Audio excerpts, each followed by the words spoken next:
Welcome back to the Mindset and Muscle podcast. I'm your host, Keshi, and today we're going to be talking about emotional eating, stress eating. Mostly because while the holidays are pretty magical, we know that this time of the year is very stressful with like last minute shopping, which probably already happened at this point, but also things like family gatherings or just making sure your house is all clean and things like that for the holidays, for having people over, or just kind of in general, it's super stressful, a great time, but also super stressful time. So that can make us more likely to eat for comfort or eat because we're stressed, or emotional eating a little bit more instead of eating because we're hungry. Eating because we're hungry is totally fine, but we want to kind of prevent emotional eating whenever possible. So let's talk about a few ways as to differentiating it basically. So how do I know when it's emotional eating versus when it's hunger? So the first thing about emotional eating, and actually before we even get there, I think I'll explain what stress eating or emotional eating is. So basically it's when we use food as a way to manage or soothe negative emotions. So it's not necessarily about hunger, but under stress, our bodies release cortisol, a hormone that also increases appetite. So you're more likely to feel like you want to go grab a snack or something around that time. But just looking at my notes here, I have a few ways as to how you can tell that it might be emotional eating, or it might be kind of the feeling that you have right now is because you're stressed. The first one is sudden urges. Emotional hunger often arises suddenly and it feels very urgent. Like I need this food. Like I was fine 10 minutes ago or 5 minutes ago, but right now I need something right now, like immediately. Whereas physical hunger kind of tends to come gradually. So you start feeling a little hungry and then you'll get a little hungrier and a little hungrier until you're like, okay, well, it's time to eat. So that's one way. Another thing is that when you're emotionally hungry, you don't want to eat an apple, you don't want to eat a salad, you don't want to eat even like chicken breast or something like that. You want very specific foods, particularly comfort foods like sweets or maybe fatty snacks, or maybe you want pizza or like a milkshake or ice cream or chocolate or things like that. So if you're craving something specific, it's most likely not really hunger. It's just like a craving, or like, again, maybe you're stressed, or it's probably emotional hunger. Something that might not be that easy to identify, but where is that hunger in your body? Physical hunger, often you feel it pretty clearly in your stomach, like kind of like that rumbling. But emotional hunger is kind of in the mind that you feel it. Like it originates in the mind, and it's kind of accompanied by thoughts of food or feelings of food. And again, kind of that paired with that like specific food can give you the idea. But often when you're actually hungry, when you haven't eaten in a while, you're actually like super hungry. You don't have to wait until you're super hungry to be eating, but I'm just saying, when you're like super hungry, you kind of know like physically that you need this food. So hopefully that one makes sense. And then think about if there's any emotional triggers, because emotional eating is often triggered by feelings like stress, sadness, boredom, or even actually happiness sometimes, rather than actual hunger cues. So is there something that is causing you to potentially be stress eating, for example? Is there something stressful happening, or a series of stressful things happening, or did you go through something that left you really sad, or maybe you're just super bored, or kind of things like that. So identify that, and being aware of that is really important. Always be aware of, hey, why am I maybe feeling this way? And like, has it been a while maybe since I ate something? Then maybe it's hunger. Or have I like just eaten something at 8 a.m. and now it's like 9:30, but I'm already kind of craving something.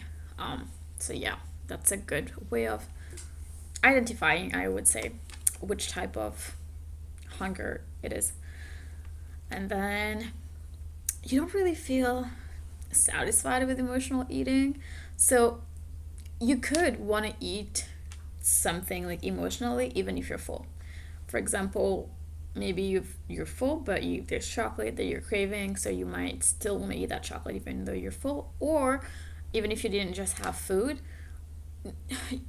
what's your favorite chocolate? Let's just say it's a Kit Kat. I feel like people will say it's probably not a Kit Kat, but I love those.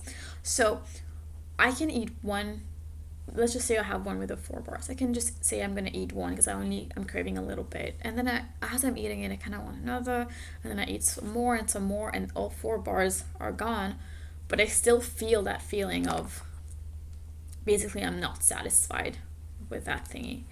And again, it could be, in that case, it could also be that you're hungry and you're still not like satiated. But if you're actually hungry, again, it's probably not a good idea to just go for chocolate. But just in general, even if you have eaten something but you're not really satisfied until you have that specific thing, it also goes back to that specific thing or that specific category of things, then it's probably emotional eating. And then also, what are your feelings after eating? Do you feel like relieved and satisfied and content? Because that's probably that you were hungry and now you're no longer hungry. But if you have feelings of guilt and regret, because usually we don't really feel guilty or regret things after we're hungry and we eat, if that makes sense.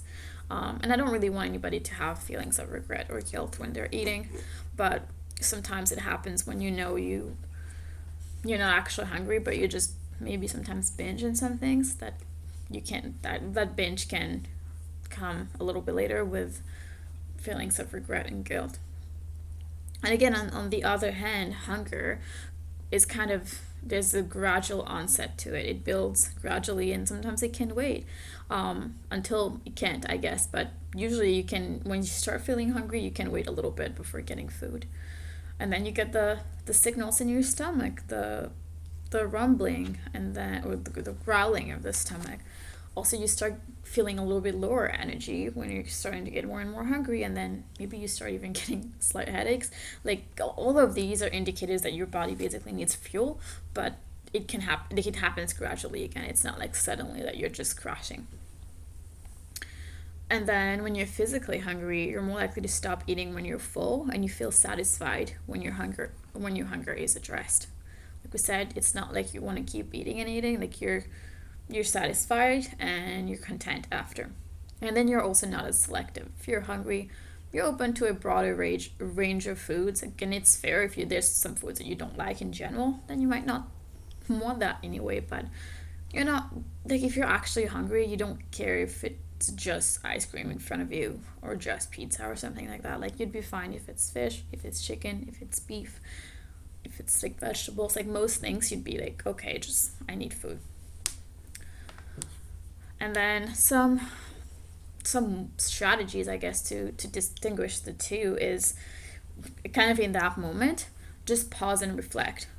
So when you feel the urge to eat, pause for a moment and assess whether that hunger is physical or emotional based on the points that we've talked about today. And then you can wait. If you suspect it's emotional hunger, wait 10 to 15 minutes, drink a glass of water, and see if the hunger persists. Sometimes it's also thirst that we think it's hunger. So then make sure you're drinking plenty of water. So if you drink a glass of water and then you're fine, that was probably thirst. Or if you drink a glass of water and then you wait 10 to 15 minutes and then you are not like feeling that feeling anymore, it was probably just emotional hunger. But if you wait 10 to 15 minutes and the hunger gets worse, you were probably actually hungry. And then I already mentioned, but sometimes the body misinterprets dehydration for hunger or as hunger. So drink a glass of water or two and see if you're still hungry after. Or even if you are going to be still hungry, it's still good to kind of like start with that glass of water, because maybe you were like a 5 out of 10 hungry, but then because you are also dehydrated, you just feel like you were an 8 out of 10 hungry, if that makes sense.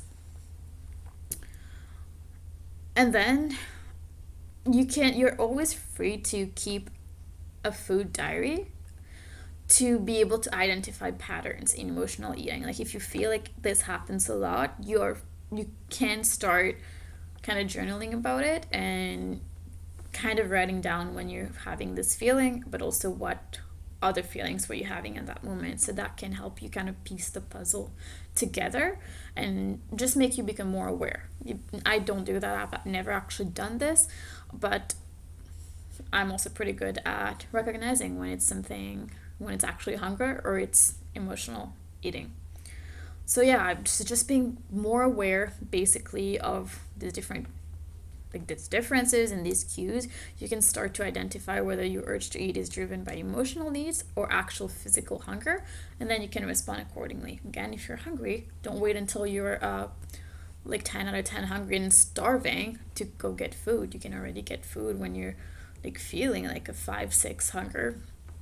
But when it's emotional hunger, we don't always want to give in to that, because then it gets into a lot of unhealthy habits, or more difficult to lose weight if that's your goal, or things like that. Or even just usually it would go with like junk food or processed foods, ultra processed foods, or there's so many reasons. I don't think I have to tell you why just giving in to your emotional hunger is not okay. But then, from time to time, if you're going through something difficult, it's okay to allow yourself to have some comfort in terms of like some ice cream and things like that, as long as you don't overdo it. Like, don't start a cycle of binging because you're going through something difficult. So have something else. I think that helps. Have something else that is going to bring you that comfort. Don't just stick with food. But then if you need some ice cream on a difficult day, that's okay. But again, instead of having the whole tub of ice cream, have something else that's going to give you comfort, and that's just a little something on top. Again, kind of recognize that nobody should really be having a whole tub of ice cream to themselves, or necessarily a whole large pizza to themselves at one point. So being able to have just one cookie, or some people maybe you only need half a cookie or something. I think there's a book called Half a Cookie, or just like a little, like maybe a scoop or two of ice cream, or just like half a chocolate bar, even one chocolate bar if you need it.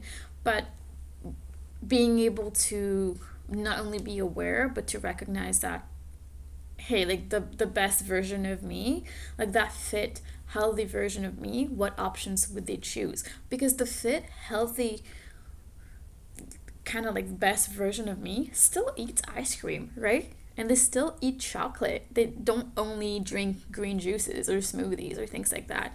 Again, think about it. The fitter, healthier, best version of you still eat chocolate, still eat ice cream, still eat pizza or things like that, but they don't eat the whole tub of ice cream, or they don't eat the whole large pizza to themselves in one sitting. So they are able to eat that one slice or two slices, or they are able to eat that maybe one scoop of ice cream or two scoops, I don't know, depending on how big that scoop is, I guess, or eating just a little bit of chocolate. So that is what you're also trying to find. Like, it's not about complete restriction. It's not about restricting yourself. It's about, we talk about moderation all the time, but it is important. It is something that's important, and it's not something that somebody else has to impose on you. You have to know to, again, always be thinking about that best version of you. What would they do in that situation? Again, when you're sad, when you're going through a difficult time, kind of be okay with having a little bit of that food, but having another, like I've been saying, another source of comfort.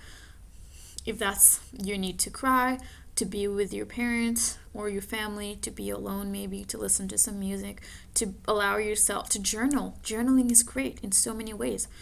So use those other methods to help you deal with those negative emotions instead of food.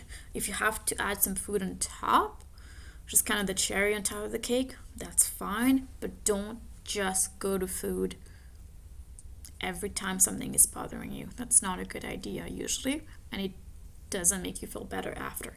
On the other hand, when you do things like journaling or spending time with your family, or even if you need some time alone again to reflect and things like that, or even allow yourself to cry, you usually tend to feel better after. So yeah, that was a little bit about emotional eating, stress eating.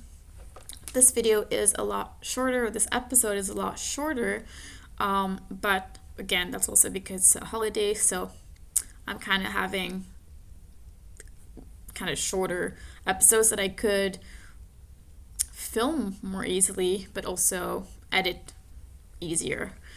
So that's why maybe those past few days the episodes have been a little shorter. Let me know if you like the longer episodes better or the shorter ones. I feel like I like the episodes which are around 20 minutes better. And I will try to maybe keep it more consistent. But probably when I'm going to have guests and things like that, they are going to be longer.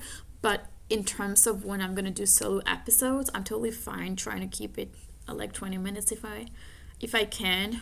Maybe some things I'll have a lot more to talk about. It's going to be a little longer.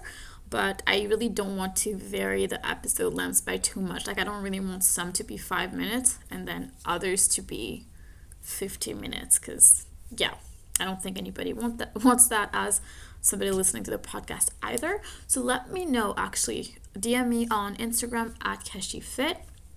Let me know which one you prefer. And, yeah, because I'm doing that for you all. So apart from that, if you're liking the podcast so far, please give me a 5-star review. If you're on Spotify or other podcast platforms, or if you're on YouTube, please subscribe. I'm happy to have you here. And if you want to apply to work with me, then you can have the note, or you can find what am I trying to say? You can find the link in the show notes. I was so about to say you can find the notes, and then I don't know where I was going from there. So if you want to work with me as a nutrition coach, link is in the show notes. You can apply. I might change a little bit of how it works in terms of the application, because right now you apply and then we jump on a call together and we see if we're a right fit for each other. And then you can choose to, I'll send you the link for the payment after if you're still interested after that call. But I might just change things up and not have an application. I'm still kind of working on everything. But for now, the best bet would be to fill in the application. But if not, if you just want like a free consultation call or things like that, just DM me again at KeshiFit on Instagram, or my email is keshifitcoaching@gmail.com. I'm pretty sure I have another one too. I think it's keshi@keshifitcoaching.com. I will double check that for next episode. But either way, thank you very much for being here. I will see you tomorrow. Tomorrow is the 25th, so one episode until the 25th. So I'm really excited about that. Tomorrow we're going to be talking about what I've learned, actually, in those 25 days of making the podcast. So I'm super, super excited, and Merry Christmas, everybody. Bye.